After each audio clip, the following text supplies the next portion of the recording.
The Wonderful World of Darklords. Report 40.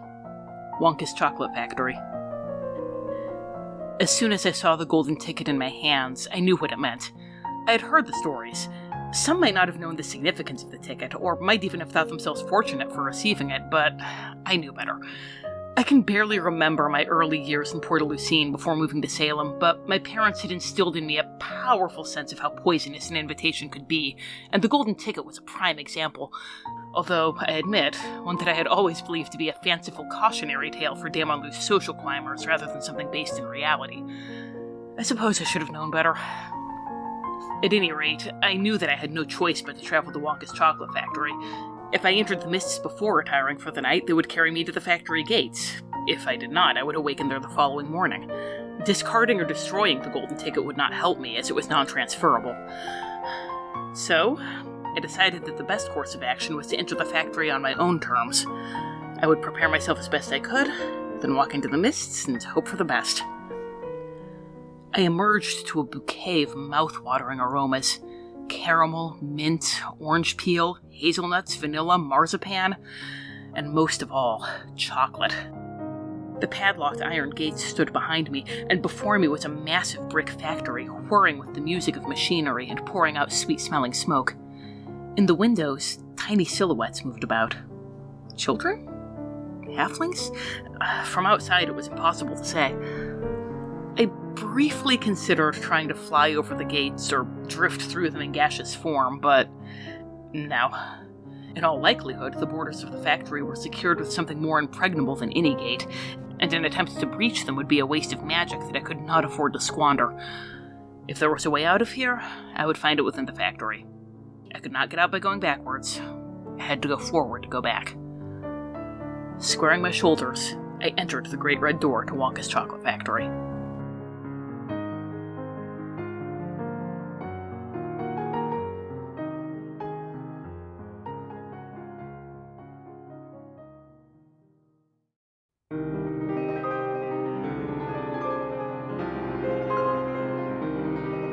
The Lord. Legend has it that once Willy Wonka was the most brilliant and beloved chocolatier in whatever land he called home. An accomplished wizard, Wonka used his arcane abilities neither for the pursuit of personal power nor for some monumental benefit to society, but to create whimsical and wondrous confections. Some of these were as simple as candies that never became sticky in the hand or that changed flavors as one ate them.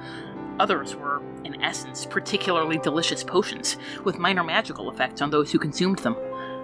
Rumor had it that Wonka was developing ever more innovative chocolates that would push the boundaries of potion crafting, but before that could happen, rival confectioners began bribing his workers to give them his secrets. Enraged, Wonka shuttered his factory, which was soon claimed by the mists. All of the workers disappeared along with it, and their families assumed them dead. Having learned what truly became of those workers, I hope no one disabuses them of that notion. A most peculiar thing happened after the factory vanished, however. Wonka chocolates and candies continued to appear in sweet shops, in general stores, even in the cupboards of ordinary people who had never purchased them. No one ordered or delivered them, they simply materialized. These sweets were as delicious as ever and retained their whimsical magical properties. Although one might suspect a mad chocolatier of attempting to poison his customers, I learned that Wonka still takes his mission of spreading sugared joy quite seriously, and only releases candies after extensively testing their safety. Of course, he also seems to believe that there's an eager market for candies that will grow one's toes to the length of one's fingers, so these approved effects are sometimes dubious. While the sweets themselves may not have been dangerous, however, a small number of them contained the dreaded golden tickets. Wonka, it seems, is searching for a successor, or perhaps simply an audience for his genius, and anyone who discovers a golden ticket is drawn to his factory. As of yet, not one of them has ever come out.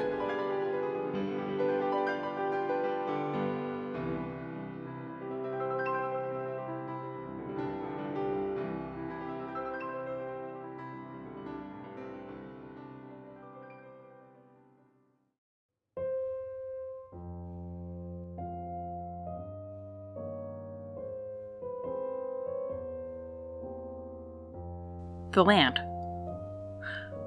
Only a small percentage of the factory is located within the building itself.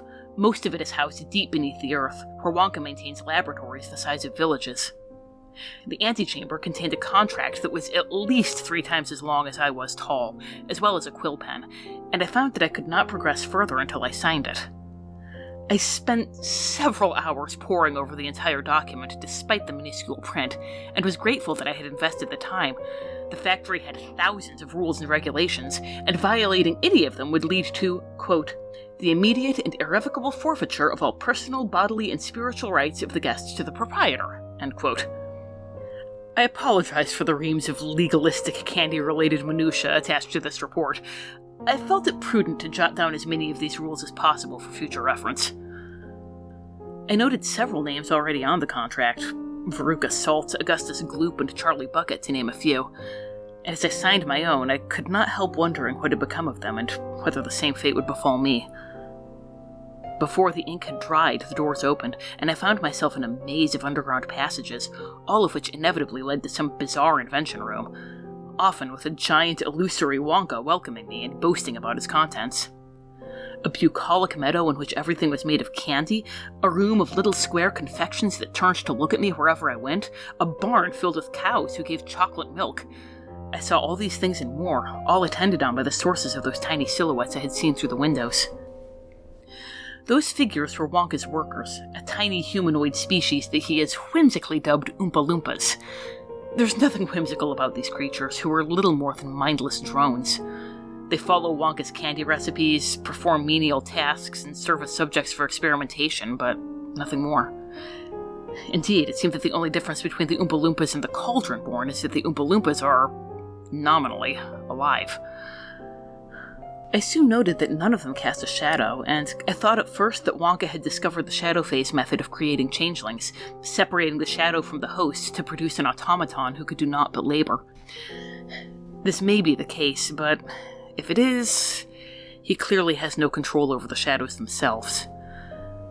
A creature made of shadow stalked the factory, attacking anyone who crossed its path with excruciating and nightmarish visions. Based on those visions, well, as I said, I hope no one disabuses the workers' families of the notion that they're dead. And I believe that the Shadow's attacks targeting the Oompa Loompas are less akin to attempted homicide than to a mercy killing. Wonka, the Oompa Loompas, and their rebellious shadows are not the only beings in the factory, however. Many of those massive chambers contain bizarre guardians, a tiny creature that teleported between screens, a young woman in the garbage chute who attempted to ensnare me with refuse, some monstrosity lurking within the chocolate river that tried to drag me beneath the surface and devour me. As I shall relate, I soon learned who these guardians must once have been.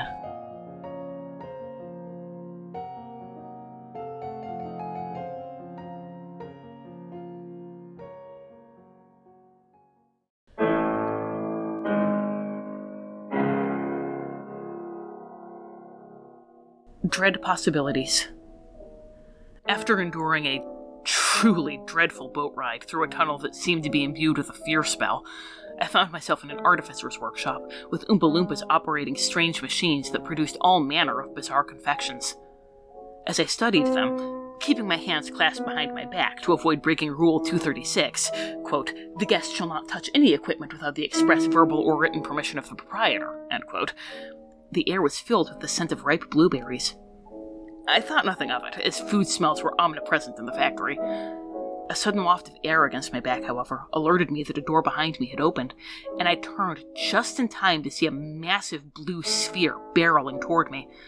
I could barely make out a head, feet, and hands protruding from its surface, grotesquely small against its bulk, and I realized to my dismay that the sphere was a young woman's mutated body. As I cast fly to get out of her path, I saw a glint of gold tucked into her belt. I was looking at one of the previous golden ticket holders. I tried to remember the women's names on the contract I had signed. Veruca Salt? I called. Violet Beauregard? At the sound of the second name, the blueberry creature stopped in her tracks, staring at me and gnashing her teeth. I didn't know what else to say to her. She recognized her name, but seemed unable to register much language beyond that. She reminded me of the Beast of Elsa's, reduced by her transformation to an animalistic state, but she did not attack as I spoke to her in soothing tones, and I was able to skirt past her to escape the room. This strategy was not always successful. I was able to win over Charlie Bucket easily, and I found that I could placate Michael TV with amusing illusions, but Veruca Salt was intent on smothering me in garbage no matter how kindly I spoke to her. I believe I had already evaded Augustus Gloop before recognizing the nature of these guardians. These attempts to connect to the former ticket holders provided some unexpected benefits when I at last encountered Wonka in his sanctum. Wonka effusively congratulated me for making it through his factory without breaking a single rule, and informed me that I had now earned the right to remain as his apprentice and successor. It may have been the least appealing recruitment pitch that any Dreadlord has given me in the past year, which is an impressive accomplishment. When I refused, he became enraged and attacked me with various candy constructs. I tried to escape, but unlike the Horned King, Wonka had magical defenses to spare. Just as I thought all was lost, an enormous living blueberry hurtled into the sanctum, smashing the candy constructs flat. As Wonka tried to chase her away, Charlie, a flying man who seemed to have been mutilated by blades at some point, led me to a glass elevator lined with buttons. One of them read Emergency Exit. I thanked Charlie profusely, pushed the button, and found myself rocketing through the ceiling and into the cloudy sky.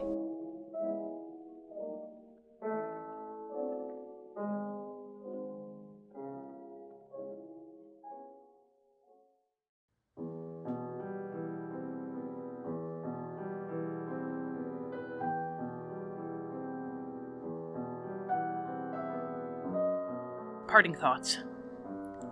It seems that, even with no one but mindless thralls and bestial monstrosities in his service, Wonka cannot secure loyalty within his factory.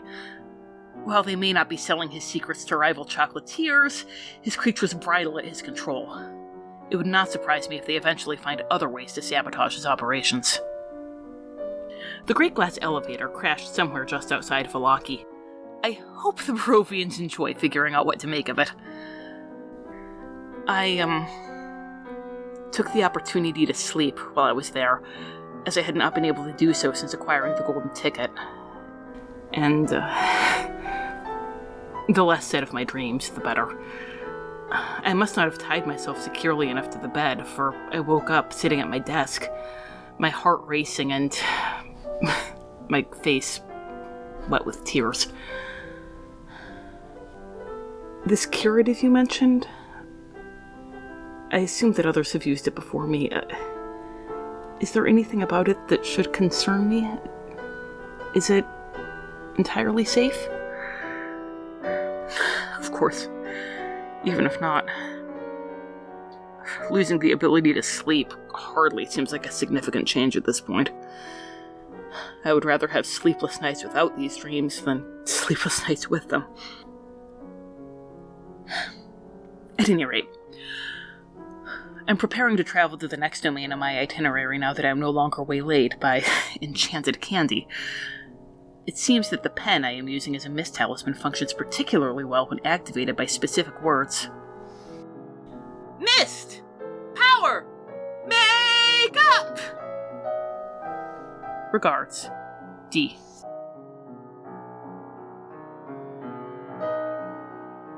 As my little servant so kindly demonstrated to Wonka, minions under magical subjugation are as useless as color-changing caramels. Certainly, mindless drones are practical for menial tasks, but they are not suited for long-term employment. If all it took was a name and a few kind words to turn his creations against him, well, his supposed dominion over them is weak. Though I cannot discount my scholar's natural charm and endearing persona. Wonka is truly a waste of magical potential, mastering the art to create sweets, most of which do nothing more than feed his own vanity, though I have been tempted to send some of the flavor-changing sweets to Ivan Delisnia of Borka to see what he would make of them. It is well that your excursion was not prolonged, for a certain Grand Vizier is closing in on my target. Perhaps there is more than empty air beneath his oversized headdress. You landed in Barovia. To see the look on von Zarovich's face as he attempts to puzzle out how a glass elevator arrived in his little mud slump of a domain. I would not linger there long, little witch. The Count has a particular fondness for compassionate redheads. As for your dreams, I assure you, it is perfectly safe. What I offer is not to take away your ability to rest, but render it unnecessary. You may still sleep if you desire it, or you may spend that time in quiet contemplation instead. It would be your decision. The inability to sleep, to close one's eyes and rest, that is not a gift, it is a curse, one I would not bestow upon any but my greatest enemies.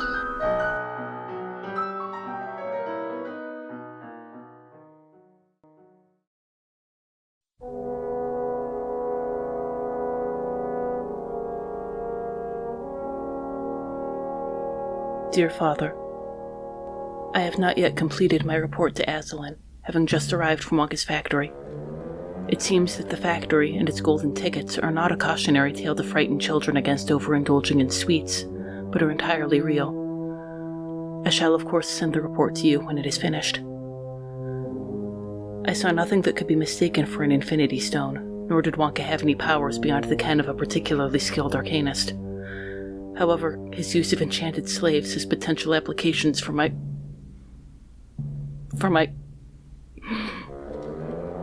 subjugation, and that of future conquests, although it would, of course, require refinement, as Wonka has been unable to entirely eradicate the wills of his workers. As previously mentioned, the strength which drew your attention to me is an impediment to my obedience. Azalin possesses my genuine loyalty, freely given. Our relationship began as a mutually beneficial contract agreed upon by both parties. Over time, he earned my respect, and, for all my protestations to the contrary, my trust and affection as well. I did not agree to my service to you, and at this time your only tools in subduing me are a magical compulsion when I am away from your presence, and pain and fear should I return to you, tools which I will instinctively resist. Any successful attempt to bring me entirely to heel will necessitate breaking the very spirit that you wish to harness. You could make of me a thrall, but not a daughter. To that end, the most fruitful course of action would be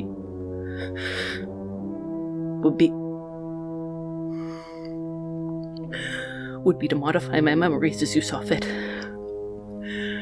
You did not raise me as your own daughter, but with the enchantment stone you could make me believe that you did. The ferocity of devotion and trust owed to my family would be yours, for you would be the only family I knew. However, without the enchantment stone, a spell such as Modify Memory would be impractical for such a long-term project, as it can replace only a handful of memories at a time. Should this prove impossible, the only feasible way to continue making use of me would be to crush my will entirely. A method such as that employed in the factory might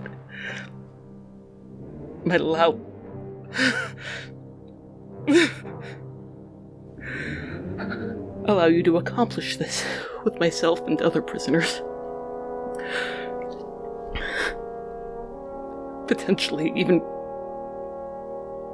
bringing us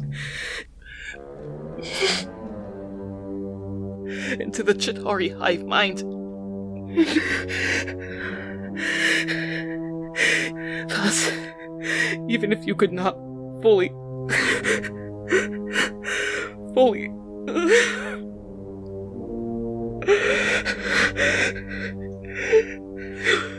oh.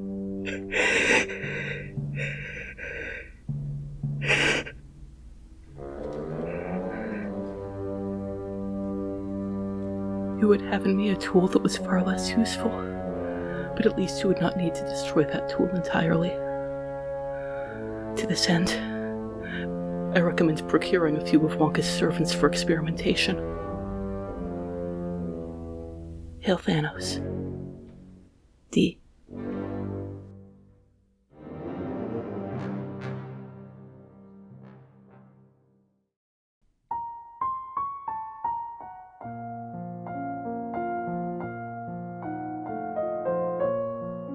This has been The Wonderful World of Dark Lords.